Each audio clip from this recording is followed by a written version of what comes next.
Warning shot into the grass got him 20 years in prison. Two judges both say the Jacksonville man's sentence is too long. But his punishment cannot be changed. And for the first time, 28-year-old Eric Wright is telling his story exclusively to First Coast News' Julia Janae from Florida State Prison. Eric Wright's story doesn't fit the mold in many ways. Prison blues are only part of his wardrobe. He keeps his demeanor positive.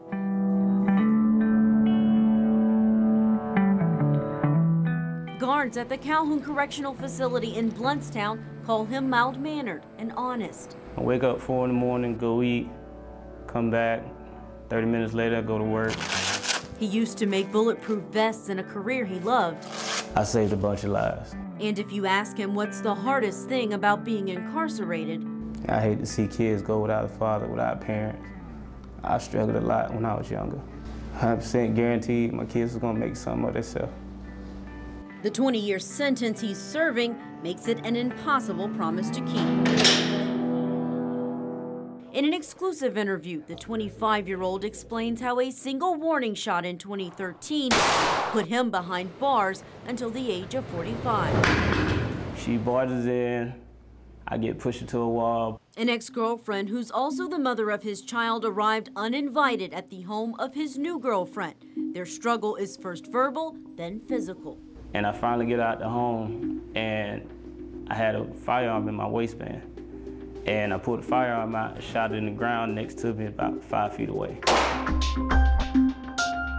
That single shot in the grass with his licensed gun didn't hurt anyone. And after that, she left. But several hours later, Wright's ex would call police, landing him in cuffs and facing charges. Aggravated assault with a firearm. What did you think was fair for something like that? A year or so. But after a jury found him guilty, his sentence was an automatic 2 decades behind bars.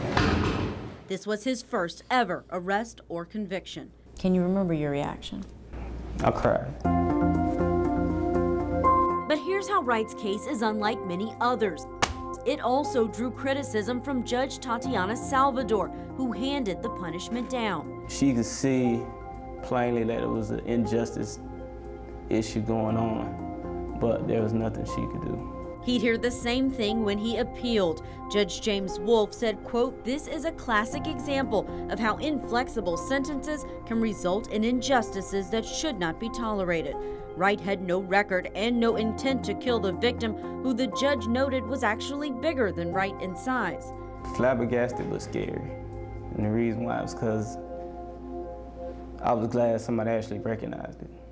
That recognition would come with no resolution. Judge Wolfe recommended that Wright try and get the governor to reduce his sentence, but that's not an option until at least half, 10 years worth of the sentence are served. It's almost like a plea to the legislation to get this right. Marissa Alexander has been following Wright's case because of its similarities to her own.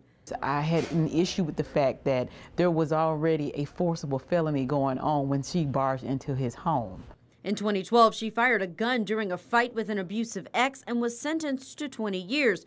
Her case was overturned in the wake of public outrage, and the law was eventually changed. But she says still too many cases are just like hers. This impacts the families, right? Because you have somebody who, has, children maybe and have a family. They're working, they're contributing to society, and then send them up the road for 20 years at the taxpayer's expense for 20 grand. I just think that's just ridiculous. I know we can do better than that. Cases like Wright's and Alexander's made lawmakers revise mandatory sentences, but because the law changed after Wright's arrest, those changes don't apply to him. Just give me another chance.